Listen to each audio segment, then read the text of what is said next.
Corem, septembre 85. Il pleut sur l'Éthiopie depuis le mois de juin. La pluie, attendue, espérée depuis 2 ans, transforme le camp en cloaque. 45 000 personnes, poussées par la faim et la misère, se sont entassées ici. Elles ont survécu grâce aux soins et à l'aide alimentaire dispensée par l'Occident. Le problème de la faim, de l'aide internationale se pose encore en Éthiopie. Mais ils sont dépassés aujourd'hui par un autre drame, celui du déplacement massif pour la transhumance forcée des populations.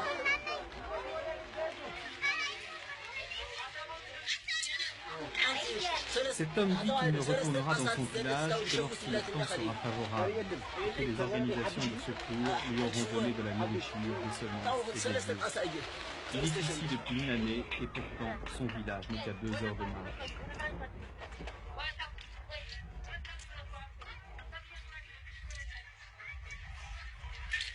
Paradoxalement, pour des dizaines de milliers d'Éthiopiens, vivre dans un camp de réfugiés comme celui-ci est presque une chance. Ici, on a de l'eau courante, ici, on est nourri, on est soigné, toute chose qui met en immense majorité le plaisir des Éthiopiens. Pourtant, les maladies sévissent dans la faim. Les équipes médicales ont envoyé à Corem une épidémie de choléra. Les réfugiés souffrent aussi de malaria, d'amniose, de tuberculose et de typhus, comme cet enfant, qui sera sauvé de justesse par un médecin.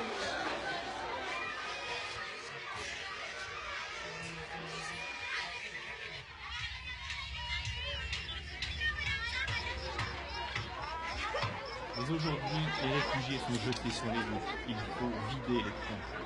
On renvoie les paysans chez eux, ou bien les autorités éthiopiennes les déplacent par milliers dans les provinces du Sud.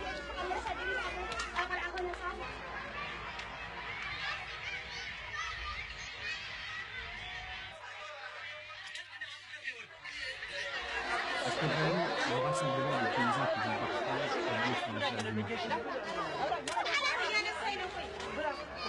Les gardiens n'hésitent pas à mener les fouets ou les bâtons pour faire régner l'ordre.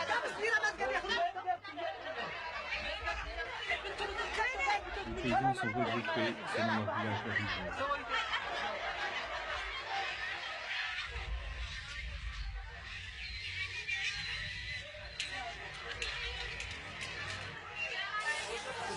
On commence par les débarrasser de leurs puces, par les désinfecter, à grand renfort d'insecticides. Ils vont ensuite subir un examen médical qui les jugera aptes ou non à prendre la route. 2 à 3% d'entre eux seront déclarés trop faibles et devront rester au camp. Chaque adulte qui part reçoit 3 kg de CSM, une poudre de maïs, de soja et de lait, et 15 kg de blé, ration de nourriture pour un mois. Affamés, les enfants profitent de l'aubaine pour se rassasier.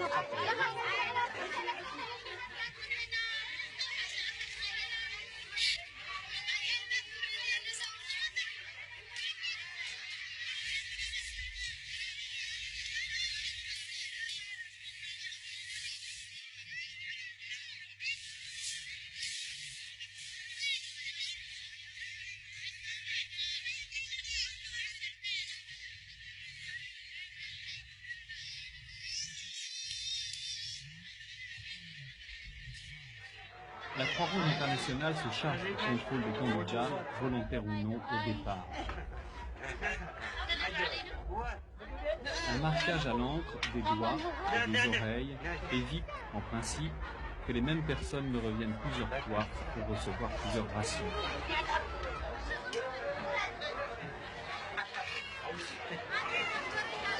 Cette précaution n'empêche pas les trafics, car ce sont les dirigeants des coopératives eux-mêmes qui organisent parfois le détournement. Ils paient les villageois de Corem pour qu'ils se fassent passer pour des assistés. La Croix-Rouge détecte environ 10% de ces fraudeurs parmi les partis. Malgré les contrôles, on retrouve, en vente sur le marché de Corem, à 200 mètres de là, des marchandises détournées la veille. Les autorités nient l'évidence et interdisent de filmer. Ces images ont été tournées à l'insu de nos guides. Une fois dans leur village, ces paysans recevront des graines pour semer. Mais beaucoup vont revenir dans quelques jours, errer aux alentours du camp pour tenter de s'y faire à notre niveau. Ils ont peur de se réinstaller. La saison des pluies touche à sa fin et il est bien tard.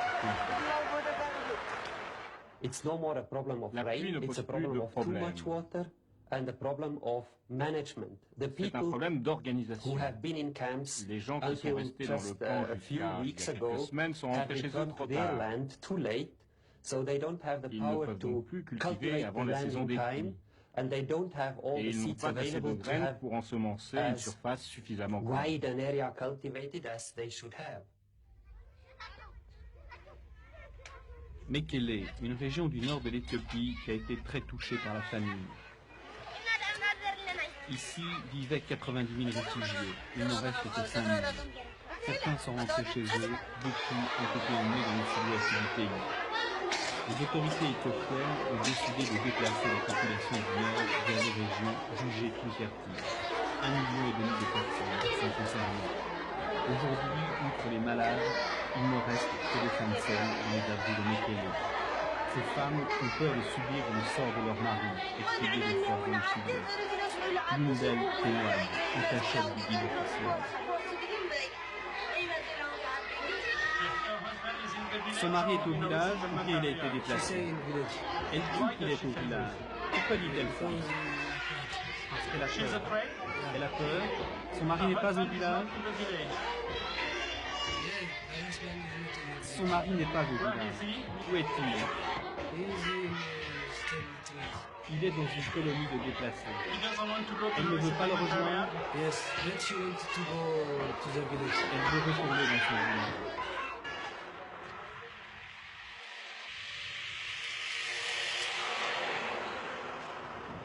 Ces déplacements redoutés par les paysans sont de véritables transhumances.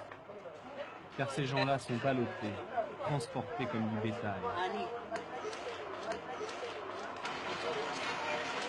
Les plus chanceux sont entassés dans des avions soviétiques, les autres dans des autobus qui roulent en convoi. Pour ces paysans, illettrés, affaiblis, cet exode est une nouvelle épreuve. Ils ne comprennent rien à ce qui leur arrive. Ils ne savent même pas où ils vivent. Le guide officiel répond à leur place. Je veux simplement aller vers une région plus fertile, où que cela soit.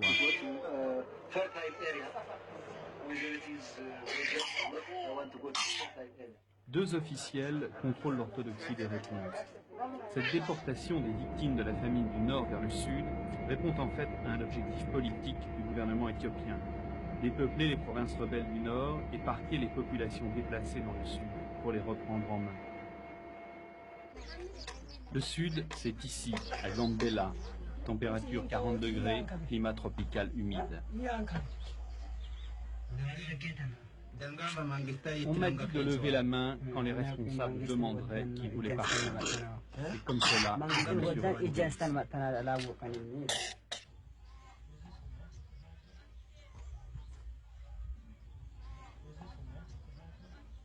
À Gambela, les paysans sont censés trouver une terre meilleure, plus propice à la culture et ne plus jamais avoir de problème. Ce n'est pas la vie d'un expert-fils en Éthiopie depuis 12 ans. Il devrait y avoir d'énormes problèmes dans le futur si on ne prend pas immédiatement des mesures. Par exemple, l'érosion des sols en pente est qu'elle ne l'est dans le nord. Les pluies sont plus violentes et plus érosives. Et la couche de terre arable superficielle est très mince. Sans parler des énormes changements culturels pour les gens qui vivaient sur les hauts plateaux et qui maintenant sont dans le sud. Ils vont devoir changer complètement de style de vie. Alors, si les conditions de vie des paysans ne s'améliorent pas, c'est que le gouvernement marxiste a un autre objectif, se servir d'eux pour construire le socialisme dans le pays.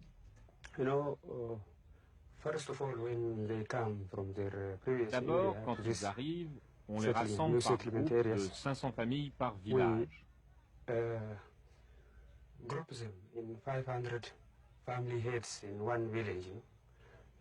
Ces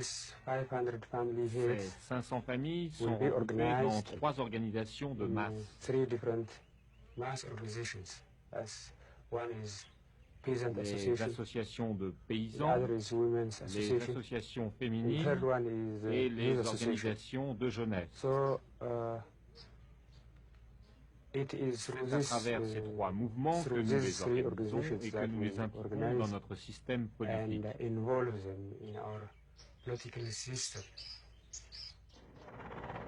Les soviétiques mettent leurs hélicoptères au service de ce grand défi. Les gouvernements occidentaux, quant à eux, refusent de cautionner cette stratagème. Malheureusement, des considérations politiques ont déformé la vision de beaucoup de pays qui auraient pu nous aider dans ce problème du déplacement. Quand nous n'avons pas d'autre alternative, il ne suffit pas de nous dire ce que nous faisons est mal. Nous faisons de notre mieux avec ce que nous avons. Avec ce que nous avons, mais aussi avec ce que nous n'avons pas, devrait dire ce dirigeant. Cet Antonov libyen est en route au Gambela, dans le sud-ouest. À son bord, 60 sacs de 50 kg de blé venant de la communauté européenne. 3 tonnes qui étaient destinées à secourir les sinistrés du monde.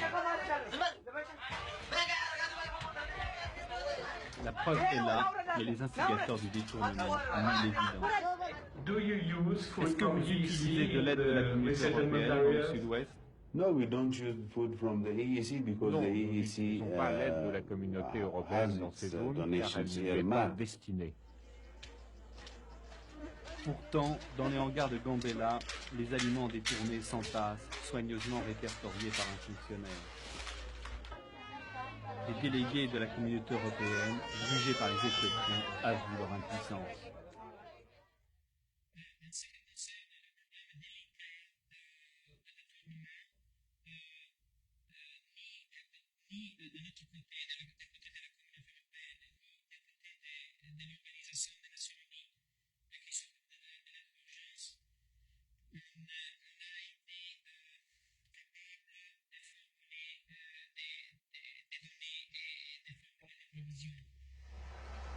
Selon des diplomates occidentaux, 35%, plus du tiers, de l'aide de la communauté européenne serait détournée. Il faut dire que ce sont les Éthiopiens eux-mêmes qui fournissent à la communauté les statistiques de distribution, les Éthiopiens qui veulent tout contrôler, tout régenter. Que dire aussi du formidable gâchis, comme ces centaines de couvertures belges oubliées sur les reports d'Addis Abeba, ou des 100 000 tonnes de grains en souffrance irréparable. En 86, l'Éthiopie, qui vient de fêter le 11e anniversaire de sa révolution, aura encore besoin au minimum de 400 000 tonnes d'aide alimentaire. Toute la question est de savoir si cette aide servira les desseins du régime marxiste éthiopien ou si elle parviendra aux populations affamées du Nord.